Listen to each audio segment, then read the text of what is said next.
Bonsoir à tous, ce soir on va corriger le 232 sur lequel il y a des petites subtilités de formulation qui font que c'est le genre d'exercice que je ne vais pas mettre en examen, surtout pas le A, parce que c'est un petit peu trop précis comme vocabulaire pour ce que je m'attends de vous et pour la facilité de résolution de ce type d'exercice.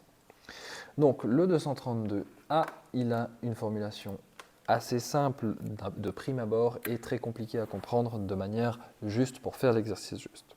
Je le lis. Pour une production d'un certain nombre de pièces, le coût de fabrication unitaire se monte à 16 francs. Les coûts fixes représentent 65% du coût total de production. À la suite d'une amélioration des pièces, le coût de fabrication unitaire augmente de 8 francs. Le nombre de pièces augmente de 175 unités et les coûts fixes tombent à 20% du coût total. Quel est le nombre initial de pièces ? Ici, le détail qui va nous échapper, c'est que quand on nous parle de coût fixe et de coût de production, le coût fixe, c'est justement le coût de production des pièces. Ça, on ne peut pas le changer, on va être obligé de produire des pièces. Donc, on va poser X, le nombre de pièces,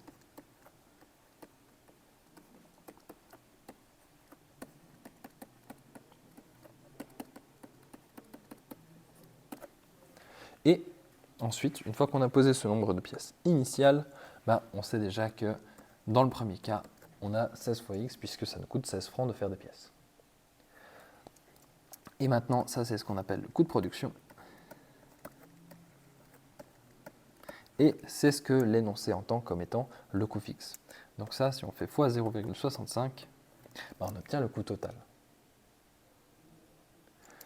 Et on pose l'égalité avec le nouveau système, donc 16 plus 8 pour le nouveau coût, X plus 175 pour le nouveau nombre de pièces, et le 20% qui nous permet de représenter ces frais fixes. Et du coup, avec cette égalité, on peut résoudre. Ici, on a donc 16x fois 0,65 que je laisse tranquille. Le deuxième avec 24 fois x plus 24 fois 175.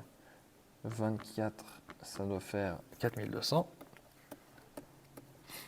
Qu'on laisse multiplier par 20%. Donc 0,2. Et ensuite, on multiplie 16 fois 0,65. Ça nous fait 10,4x. Et 24 fois 0,2, ça nous fait 4,8 x. Et 4200, ça nous fait 840 fois 0,2. 10,4 moins 4,8 fois x est égal à 840. Autrement dit, x est égal à 840 divisé par 10,4 moins 4,8, ce qui doit normalement nous faire un truc, 6. Donc 10,4 moins 4,8, 5,6. Et 840 divisé par 5,6, ça nous donne 150. Donc, la production initiale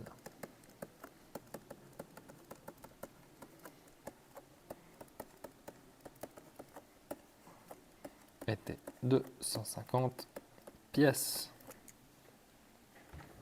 Voilà pour le A. Passons maintenant au B. Pour un système informatique, un vendeur demande 13 000 francs et un acheteur désire l'acquérir pour 11 000 francs. Ils se mettent finalement d'accord pour que le vendeur baisse son prix du même pourcentage que l'acheteur augmente le sien. Quel est ce pourcentage ? Ici, on peut poser X, le pourcentage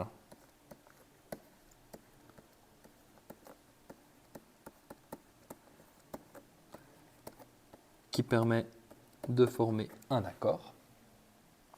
Et ici, on veut que les prix finaux soient égaux, donc on met l'égalité au milieu, et on veut que 13 000, il soit diminué d'un pourcentage, et 11 000, il soit augmenté d'un pourcentage. Alors, il faut faire attention ici, la petite subtilité, c'est que on va garder le prix initial. Puis après, on va soustraire X%. Et le deuxième, on va augmenter de X%. Donc, on a 13 000 fois 1 moins X sur 100 et 11 000 fois 1 plus X sur 100. Ça nous donne donc 13 000 moins 130 X qui est égal à 11 000 plus 110 X. On passe tous les chiffres d'un côté, tous les X de l'autre. Ici, je vais mettre 2000 est égal à 240X. Donc, X est égal à 2000 divisé par 240.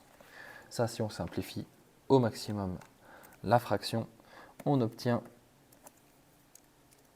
25 tiers, ce qui vaut environ 8,333, enfin ce qui vaut exactement 8,33 périodiques, et ce qui vaut environ 8,33. Donc, le pourcentage pour accorder l'acheteur et le vendeur est de 8,33%. Et je ne vais pas dire de, mais d'environ. Voilà. Comme ça, on est exact. Et c'est tout pour le 232.